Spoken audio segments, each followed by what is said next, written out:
అవ్య ఇప్పుడు అమ్మ నీ కోసం మంచిగా చెప్తుందా? చెప్తుంది. మనువల చెప్తావు, పిచ్చి చెప్తావు. ఇగో అమ్మ నీకోసం మంచి చెప్తుంది కదా.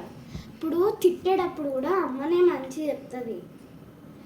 అందులో మంచి మాటలు ఉంటాయి, నీకు హెల్ప్ఫుల్ ఉంటుంది. అది తిట్టిందేదో సరదాగా తిట్టరు, మంచిది ఏదైనా చెప్దాం అనుకుంటారు నీకు. తీయు అంటే అక్కడ నువ్వు జారి కింద పడతావేమో అని తీయమంటారు. నువ్వు ఎన్నిసార్లు చెప్పినా వినకపోవడం వల్ల అక్కడ జారి పడతావని తీయమంటారు. అర్థమైందా ఇప్పుడు కన్నా? ఇప్పుడు నేను ఇక్కడికి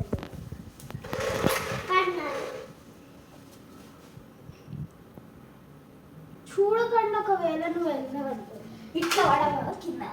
కింద పడగలుగుతావు కదా, ఇది కూడా తగులుతుంది కదా నీకు ఇక్కడ. చూడకుండా నీ మంచి కోసమే చెప్తాను.